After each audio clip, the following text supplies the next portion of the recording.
Friends, our next speaker and final one for the morning, Francesca Murphy, is professor of theology right here at the University of Notre Dame. Her accomplishments in scholarship are wide-ranging and too manifold to review here. But we can get a glimpse of these accomplishments by reading through the titles of her 5 monographs. Christ, the Form of Beauty, a study in theology and literature from 1995. The Comedy of Revelation, Paradise Lost and Regained in Christian Scripture from 2000. Art and Intellect in the Philosophy of Etienne Gilson from 2004. God is Not a Story from 2007. And finally, a theological commentary on 1 Samuel, 2011.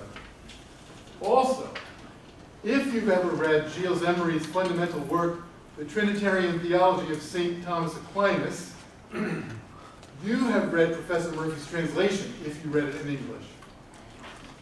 Professor Murphy is currently editing the Oxford Handbook on Christology for Oxford University Press, and this, when completed, will join the list of her other 6 edited volumes in theology. She'll speak to us today on the topic Omnipotent by Grace under Erasure. I'm sure you'll all join me in welcoming her to the podium.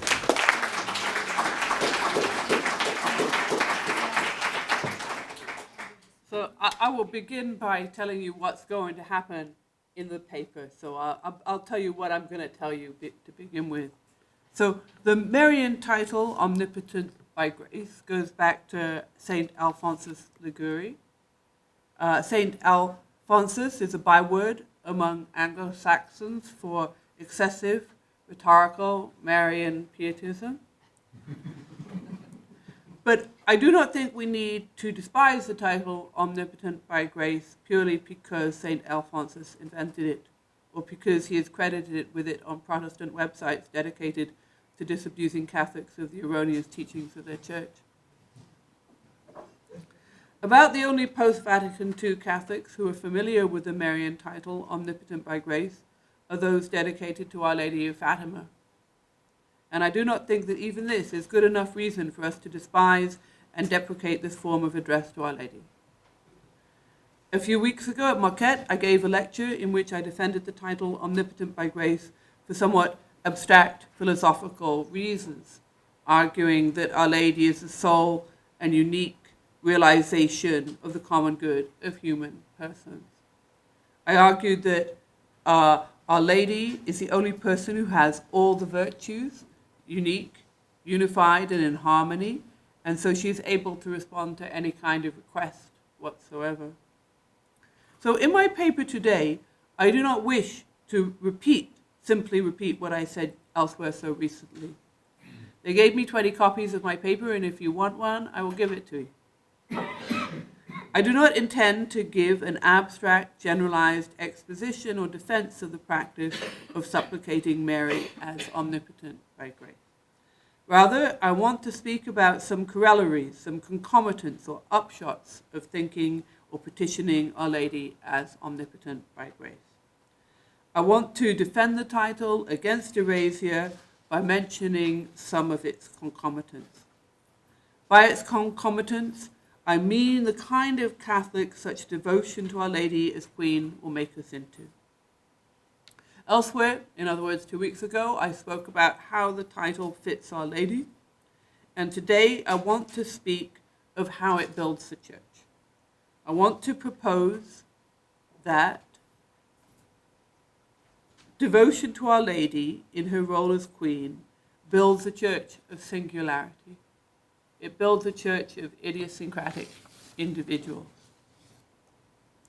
We have a feeling, I think, of repugnance for petitioning Mary as omnipotent by grace. And it's not only on account of not liking the folks we can guess would do so. It also in part comes down to our feeling of having come beyond thinking of Mary in that way. And we've come beyond it. We've learned not to think of Mary as elevated above and beyond the church, but as equal to the church as a whole. In our contemporary thinking about Mary, we naturally tend to equate her with the church in the round. We tend to equate her with the personification of the church as a whole. And this does not seem to fit such impenetrations as omnipotent by grace. And yet, I want to argue that, just as there's a great value in identifying Mary with the church, in the lecture we just heard, we heard the value of it, and I would not dispute that. I would simply say there are also advantages in perceiving her as a singular individual who is both at one with the church and uniquely above and beyond the church, possessing in her very person such properties as omnipotence by grace. So there are advantages in focusing in prayer upon the uniqueness of Mary. If Mary is omnipotent by grace, then she is an imperial figure. And I am proposing that there are advantages in relating to Mary as queen rather than as co-believer writ very large. Simply put, if Mary is conceived as eccentric with respect to the church, then devotion to her will foster eccentricity in the members of the church. In Great Britain, where I come from, eccentricity is usually a plus word. I fear it may not be for my audience today. Perhaps I should say individualism or idiosyncrasy or perhaps integrity or truth to conscience. I do not mean truth to conscience in the sense of lightly disregarding the magisterium of the church or disloyalty to the local and universal leaders of the church. I mean truth to conscience in the sense of failure to conform to the average expectations of the averagely sinful Catholic community to which one belongs. The kind of eccentricity which I suggest devotion to Mary in her role as queen cultivates can result in a certain freedom from the demands of the church as of this worldly community. Relating to Mary as a unique individual, as queen, rather than as personification of the church as a whole, has sometimes had, as a result, a certain openness to becoming a unique individual oneself. If Mary is omnipotent by grace, this must be by dint of the prior grace of her freedom from sin. It is this sinlessness which makes her unique and different from the church as a whole. It makes her eschatological with respect to the church as a whole. Reflection upon this sinlessness, upon the immaculate persona of Mary, can foster a certain unworldliness, a certain understanding of Catholicism as the art of unworldliness. So I have been encouraged in thinking of devotion to Our Lady as her unique queen, as encouraging unworldliness, by reflecting on what a crowd of bananas characters the 19th century saints were. Little Therese of Lisieux, prayed to sit among the damned in hell and had her wish granted. And as we will see in a minute, the Italian Blessed Bartolo Longo experienced release from the power of Satan by praying to Mary. So in this lecture, I wish to put before you a few bananas type saints, which does not necessarily mean bananas type saints. Their distinct piety grew out of emulation of Mary in her idiosyncratic aspect. It was Blessed Bartolo Longo who in recent times first advanced the supplicatory title, Omnipotent by Grace, and so I will start with him. Now I'm going to tell you what I'm going to tell you. So here we have 4 types of devotion to the Queen of Heaven. Blessed Bartolo Longo was born in Italy in the mid-19th century, and by his mid-20s he was both a lawyer and a priest of Satan. Not an unusual combination, some may think.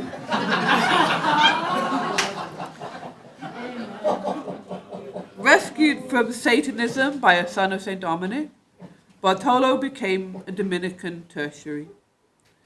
He continued to fear that he would be punished with hellfire for his satanic youth, until he one day received the somewhat Franciscan mission of restoring a decrepit church. In the 1870s, Bartolo turned a small shrine in Pompeii and later a Pompeian church into a Marian shrine, complete with an icon representing St. Dominic and St. Catherine, both vigorously telling their beads, as you see. Bartolo came to believe that assiduous practice of the rosary was a safeguard against damnation. He describes the Blessed Rosary of Mary as the sweet chain which unites us to God, bond of love which connects us with the angels, tower of safety against the assaults of hell, sure harbor in the universal shipwreck.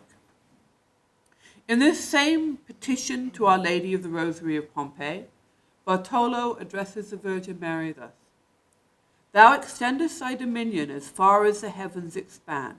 The earth and all the creatures that people it are subject to thee. Thy power even reaches hell. And thou alone, O Mary, canst rescue us from the devil's grasp. Thou art omnipotent by grace, and therefore thou canst save us. It was because he believed himself rescued from self-chosen subjugation to the devil by Our Lady that he petitioned her as omnipotent by grace. John Paul II claimed that Bartolo's path to holiness rested on an inspiration that whoever spreads the rosary is saved. For Bartolo, saved meant saved from hell itself, saved from total God-forsakenness. Pope Leo XIII appreciated Bartolo's mission, his vocation of promoting the rosary. Bartolo is said to have inspired Leo's 1883 encyclical on the rosary. That's Supreme Apostolatus Officio. Proposes that, just as the rosary armed Christian Europe against military assault, from the Battle of Lepanto to the Battle of Timisoara, so in modern times the rosary will assist in the battle against atheism and secularism. Nearly a century later, John Paul II beatified Bartolo Longo in 1980. 20 years on from there, in 2002, on the memorial of the beatification, he promulgated his apostolic letter, Rosarium Virginis Mariae.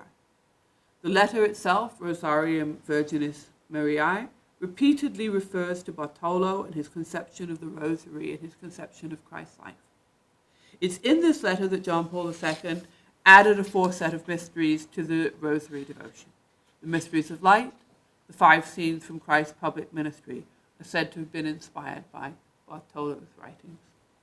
So that's one of my bananas characters. The second is Benedict XV, not the chap in the wheelchair. There's some debate about who the chap in the wheelchair is. It goes from either the Vatican gardener or his brother, Benedict's brother. So it shows no one knows who the chap in the wheelchair is. Benedict is the chap in the hat. Summer of 1914, Pope Benedict XV dedicated himself to petitioning the Allied and Axis powers to pull back from their war. That no good deed may be unpunished, Benedict was mocked by the Allies as a German-loving Bosch pope and satirized by the Germans as the Frankenpast. Germany, in fact, was somewhat influenced by Benedict XV. He succeeded in persuading Kaiser Bill to desist from aerial bombardment of civilians, which at that time was a novelty and considered to be barbaric. But most of Benedict's diplomatic efforts came to nothing. In May 1917, Benedict wrote a letter in which he exhorted all the world to beg Our Lady to bring about peace in Europe. Now, the text of this petition would naturally have followed the way of apostolic exhortations into oblivion. But 1 week later, 3 children in Portugal claimed to have seen Our Lady. Devotees of Our Lady of Fatima publicized the Pope's appeal as being the backstory to her apparition. Benedict had stated, "To Mary then, who is the Mother of mercy and omnipotent by grace. Let loving and devout appeal go up from every corner of the earth, from noble temples and tiny chapels, from royal palaces to the poorest hut, from blood-drenched plains and seas, that her most benign solicitude may be moved and the peace we ask for be obtained for our agitated world. So here Benedict describes Mary as omnipotent by grace. Bartolo had petitioned her by that name, and now the Peace Pope, Benedict XV, says the appellation belongs to her. Benedict XV, as you can see, was himself something of a bananas character. In his fruitless crusade to end the First World War, brought odium on his head from all sides and bore no obvious fruit. Benedict XV is a standout for his excess of faith, his confidence that mountains can be moved by prayer itself.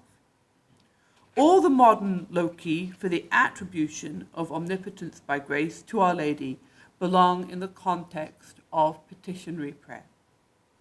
The context of the attribution is asking for things in prayer.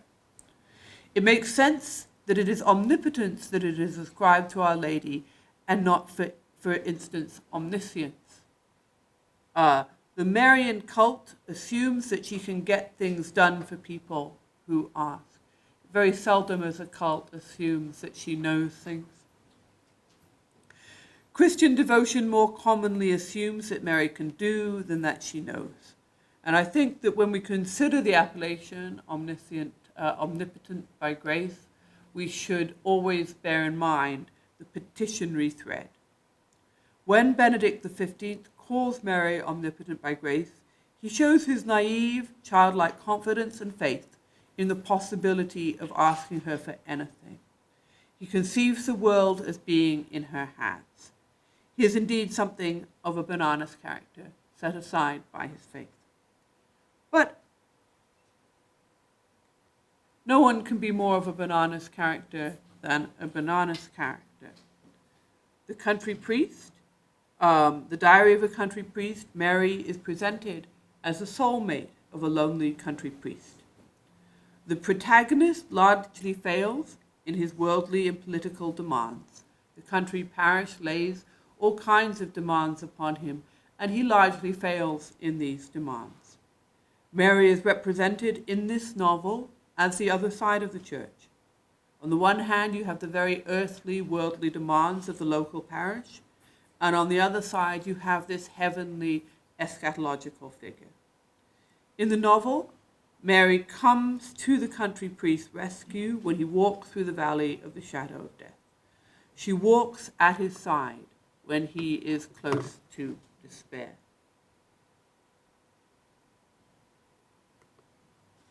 And we struggled with these. We struggled so hard.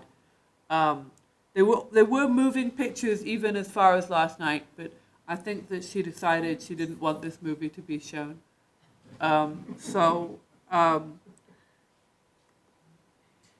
It's as sinless that Mary is omnipotent by grace. By grace, omnipotence belongs to her person. Our exposition of the phrase omnipotence by grace requires that Mary be not identified with the church, but rather be taken to stand toward the church in the relation of mother. Bartolo Longo calls on Mary to remember how thou didst receive the last drops of that divine blood and the testament of our dying Redeemer. And this testament of a God, sealed with the blood of a man God, appointed thee the mother of sinners. So as omnipotent by grace, as immaculate, she is the mother of a sinful church, the mother of sinners. Mary, in this understanding, under this aspect, is not the church as such. Rather, as John Paul says, the council emphasizes that Mary, the mother of God, is already the eschatological fulfillment of the church. As a soul purified from original sin for the purpose of generating the church, Mary can be said to be united with the church, which means that she is in some sense different from the church. She can be united with it, the one on whom the Church seeks to model herself. Mary is not only the Church in person, but also the mother of a church of sinful human beings. She is not only the mother of a select group of baptized Christians, but rather, as John Paul recalls, the Council did not hesitate to call Mary the mother of Christ and the mother of humanity. My fourth example, the Confrérie Notre Dame.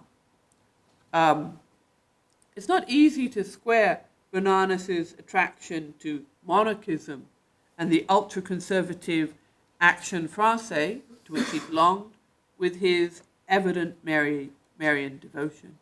The founder of the Action Française, the French right-wing group, was Charles Maurras, and he was frankly pagan. In his youth, in the late 19th century, he wrote about the poison of the Magnificat. I think of Charles Maurras as appealing to the Jansenism in the French character. In one rather clear but simple way of understanding pre-Vatican II French Catholicism, one could divide it into two camps. In one camp, you have Republican, in the European sense, Republican and even left-leaning Catholics, who eschew their hereditary Jansenism and acknowledge the sacredness of their neighbors, the inherent value of the political order. These Catholics understand that the supernatural is all around them and that even the political order can be transformed. In the other camp, you have the monarchists, who will not let go of their resentment of the French Revolution and who combine utopian fantasy about the restoration of monarchy with brutal anti-utopian pragmatism in their actual political commitments. The monarchist Catholics, one may imagine, eventually become the backbone of Vichy France, collaborating with the Germans throughout the Second World War in order to restore some vestige of Christendom in 20th century France. It's easy to think of the French resistance as being comprised entirely of those whose spiritual idealism forbid them to compromise with the occupying power. Catholic monarchists, members of the proto-fascist Action Française, would have been, alongside Marshal Pétain, the first to sign up to collaborate with the occupying forces. It's a curious fact, nonetheless, that one wing of the French resistance was known as the Confrérie Notre Dame. This organization, which stretched from Dordogne to Paris, was made up precisely of former members of the Action Française. The Confrérie Notre Dame was founded by a follower of de Gaulle who took the nom de guerre of Colonel Remy. That's Colonel Remy up there, and below you see the Confrérie de Notre Dame. The Confrérie Notre Dame was the French Catholic monarchist resistance movement throughout the occupation, collecting information about German troop movements on the Channel coast. So the existence of this curious monarchist resistance group reminds us that human history is not made up of isms or groups, but rather of quite idiosyncratic and weird individuals. The resistance had its own tradecraft. The French resistance as a whole had its own tradecraft, its own rules for survival. Constantly check for a tail, never crumple up messages, never enter a nightclub or a black market restaurant because they're raided all the time. Keep all the rules every day, and with luck, you may last 3 years. Colonel Remy of the Confraternity of Our Lady broke all the rules every day and was never troubled by the Gestapo. Others kept the rules and were soon apprehended and tortured to death by the Gestapo. For me, the Colonel Remys are the best apology for the older Marian piety, a piety in which curious, idiosyncratic individuals found vocations which set them at odds with the majority local church of their time. Now, in my third section, I will tell you what I just told you. To conclude, I wish to interpret what it is that enables devotion to Mary as omnipotent Queen, to enable individual Catholics to go against the grain of mediocrity among their fellow church members. I wish to suggest how it is that devotion to Mary as Queen enables some Catholics to go beyond the ordinariness of their Catholic culture. John Paul II's apostolic letter, Rosarium Virginis Mariae, of 2002, cites the expression omnipotent by grace and says that it requires exposition. Rosarium Virginis Mariae largely defines the Rosary as an exercise in imaginative contemplation of Christ's earthly life. St. Paul affirmed that we all with open face, beholding as in a glass the glory of the Lord, are changed into the same image from glory to glory. John Paul claims that we say the Rosary in order to envisage the stages of Christ's life, and that through this contemplation to become like the one we are imagining. The Rosary is a uniquely popular use of the scenic imagination. It is contemplation for ordinary, unmystical people. Most people offer their contemplation of the scenes of Christ's life for specific intentions. So John Paul says, the Rosary is both meditation and supplication. Insistent prayer to the Mother of God is based on confidence that her maternal intercession can obtain all things from the heart of her Son. She is all-powerful by grace, to use the bold expression, which needs to be properly understood, of Blessed Bartolo Longo.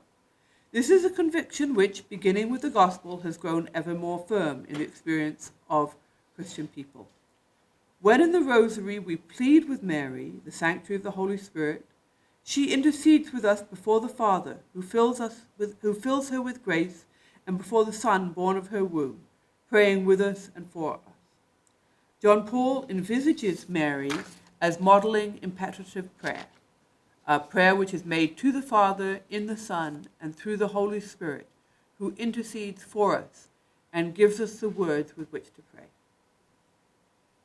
The figure of Mary has been a central means by which Catholic theology has foregrounded the contribution of human free will to salvation history.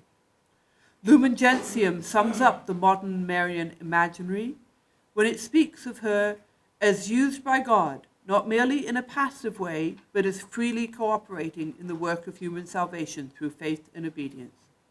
For as St. Irenaeus says, she, being obedient, became the cause of salvation for herself and for the whole human race. Lumen Gentium says that Mary is the mother of the members of Christ, having cooperated by charity that faithful might be born in the Church. In line with Lumen Gentium, John Paul speaks of Mary's maternal cooperation with the Saviour's mission through her actions and sufferings. Mary does not exercise causality in the role of motherhood of the Church on and off, at God's occasional volition. She exercises this motherhood permanently. That doesn't mean that she is an independent partner in the enterprise of saving humanity. For the more freedom Mary exercises in her maternity of the Church, the more perfectly she fulfills the will of God the Father. The more virtual, the more dependent upon the divine intentions her personality is, the more reliant she is on grace, the more freedom she exercises. She does not exercise a random, arbitrary omnipotence. She does not exercise the omnipotence of a superhero. She exercises omnipotence in maternity of the Church, and thus in maternity of the whole human race, in their common pursuit of God. In Christian tradition, the good is that which spreads itself around, that which communicates itself. Lumen Gentium uses the self-expansive quality of the good to explain how it is that human beings cooperate with God. Just as the one goodness of God is really communicated in different ways to his creatures, so the unique mediation of the Redeemer does not exclude, but rather gives rise to a manifold cooperation, which is but a sharing in this one source. Mary cooperates with God through her maternity. It is through her maternity that she possesses her human nature in such a way that it is integrated to her personality. In the immaculate maternity of Mary, there is no cleft between generic human nature and person. In Mary alone, personality obtains a complete grip on human nature. In her maternity, a human personality and nature are at one, in an analogous way to that in which existence and nature are at one in God. As John Paul understands it, Mary's dignity and her ability to request her son to distribute goods at will derives from her act of free will in assenting to the incarnation. So that's why she's identified as a person with her act of maternity. In the view expressed by John Paul II in Redemptoris Mater, Mary's maternity is not only understood in terms of birthing Jesus, but more broadly, as if her entire life becomes a maternal gesture, as if maternity extends beyond the giving of flesh to be a desire to be mother to everything willed by her son, so that she births everything that her son wills and desires. In this perspective, what binds Mary and Christ together is not only their sharing in the single flesh, but their unity in volition. Lumen Gentium speaks of Mary as having persevered in her union with her son until the cross, uniting herself with a maternal heart with his sacrifice, lovingly consenting to the immolation of this victim which she herself had brought forth. Joseph Ratzinger draws on Augustine's exegesis of the Psalms phrase, "A body you have prepared for me," to develop this volition-based tradition. Ratzinger writes, "In her yes to the birth of God's Son from her womb, through the power of the Spirit, Mary makes her very self into the place of God's presence.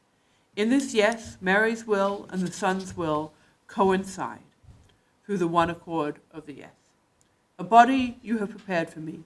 The incarnation becomes possible, and Mary conceived in her spirit before conceiving in her body." The unity of Mary's personal will with the divine will of Christ comes to its highest point when most faith is required of her, when she stands beneath the cross. Here faith reaches its utmost humiliation, and she stands in complete darkness. Yet just here, it is most fully united with the utmost humiliation of Jesus. Now this offer of self-surrender has been accepted, and Mary's faith in darkness is the culmination of the unity of will. So this tradition, which stresses the choice of maternity, makes more sense than simply saying that she has the power she has because she's physically the mother of Christ. Because it is as a person, as an absolutely unique person, that she exercises mother of the church. The locus of her omnipotence is her unique personality, her unbounded assent to mothering the church. In Redemptoris Mater, John Paul II put great emphasis on the personal relationship which Mary sustains with every human being. And I believe the reason he does this is to show the importance of reading Lumen Gentium in such a way that it does not simply equate Mary to the church. He wants to show why, philosophically, not only on the grounds of Marian piety, but philosophically, why it is important to relate to Mary, to be devoted to Mary, as a unique individual. I want to quote one rather long paragraph from Redemptoris Mater, because I think it's John Paul's own tacit exegesis of the expression omnipotent by grace. John Paul says, "Motherhood always establishes a unique and unrepeatable relationship between two people, between mother and child, between child and mother. Even when the same woman is the mother of many children, her personal relationship with each one of them is of the very essence of motherhood. Motherhood in the order of grace preserves the analogy with what in the order of nature characterizes the union between mother and child. In Christ's testament on Golgotha, his mother's new motherhood is expressed in the singular. Behold your son. These same words show the reason for the Marian dimension of the life of Christ's disciples. Mary's motherhood, which becomes man's inheritance, is a gift which Christ himself makes personally to every individual. At the foot of the cross, there begins the special entrusting of humanity to the mother of Christ. Mary shares in the life of Christ, and she shares that life with others. From the moment of his conception, her attention is turned to him. No one has ever devoted herself to the contemplation of the face of Christ as faithfully as Mary. Mary is changed into the likeness of Christ by contemplating him.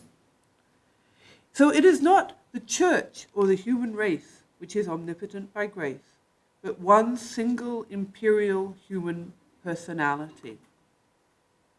And the omnipotence of Mary consists in this, that as mother of mankind, as mother of humanity, she can reach out to every single unique individual person and seek his or her unique good.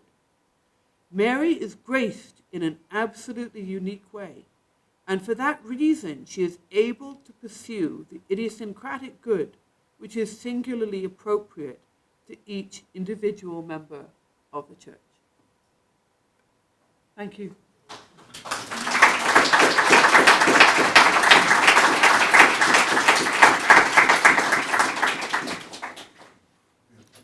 Can I take your question, sister? I just wanted to, you quoted Letzing, what was that last quote from?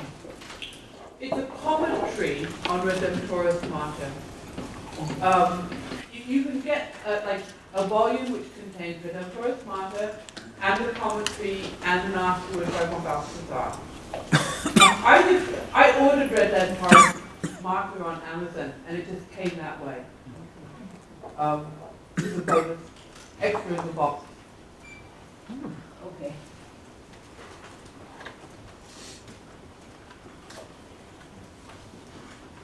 I'm very sorry, we struggled all day yesterday to show the clip from the film. But it's a clip from the Diary of a Country Priest, and we just couldn't get them to come across this clip. It's a scene where, first of all, the older priest tells the younger priest, she's a little girl, but she's the Queen of Heaven. And then the clip where he's walking through the night, and she comes and holds his hand. And she's got a child's hand, but it's a hand which is already roughened with hard labor. And so she comes and puts her hand in his as he walks in the She's been accused of all kinds of evil deeds, and she comes and walks with him as he staggers towards his death, really. Yes.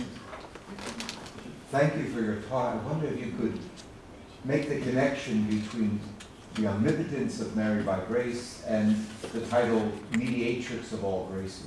Yeah, I don't want to make that connection, really. I mean, if you want to, I remember, I can see Peter sitting at the back. When I first said I was going to speak in defense of omnipotence by grace, people immediately started asking me about the other titles, such as co-redeemer. And I said, I'm just defending omnipotence by grace. Other people can defend co-redeemer if they so choose. Of course, most recently, those who've spoken about the title of co-redeemer, Pius XI and Pius XII, they said, well, in a sense, the whole church is co-redemptive. So they use that title in such a way that equates Mary to the church. Whereas the way in which I understand this title, it is a title that makes her transcend the church.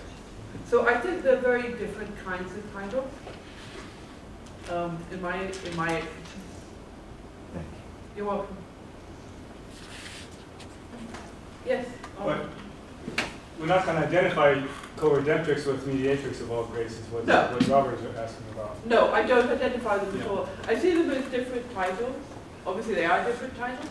Co-redemptrix, I understand it's been two popes, Pius XI and Pius XII, both use the term co-redemptorists, and they both said, well, of course, the whole church is co-ordained. That's just Benny Lorenzen's book about the title. So they use it in a way which assimilates Mary to the church. Whereas I don't think you can use the term omnipotent by grace in a way that assimilates Mary to the church. But you're going to say to the mediatrix of all grace is also saying what you're saying, isn't it? I mean, I will never be mediatrix of all grace. Yes, I mean, it's true, mediatrix of all graces, but the church as a whole mediates all graces, doesn't it? And it is true, of course, that the saints in heaven, can exercise omnicompetence because their will is in unity with God's will. So all the saints in the communion of saints in heaven exercise omnicompetence. But I think omnipotence is another thing from omnicompetence, and Thomas Aquinas distinguishes them. So the church could be considered as omnicompetent in the communion of saints, but omnipotent is a property of a person.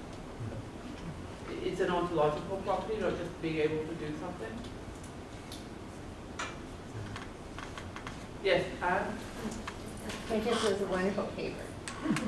I was making, in my mind, trying to make a connection between this paper that we just heard and Father Thompson's paper about faith. Yes. And Father Thompson ended his paper with talking, well, I think it was toward the end, the quotes, all things are possible, right? With God, all things are possible. And that, you know, is tied probably to Mary's faith, right? That would allow all things to be possible. That's right, yes.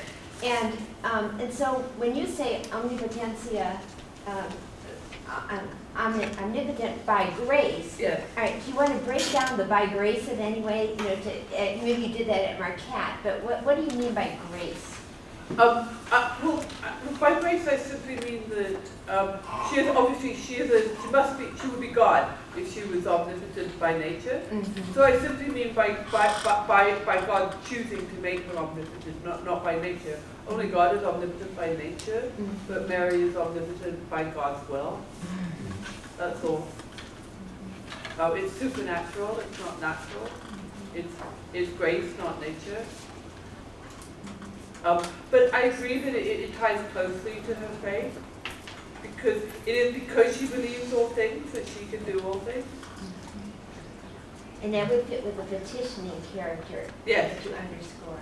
I think that's very important. I mean, I wouldn't take it as a title outside of the life of prayer and so on. It's like generalized Mariology, which Father spoke of. No. It comes in the context of prayer, and it's in the context of prayer that it makes sense.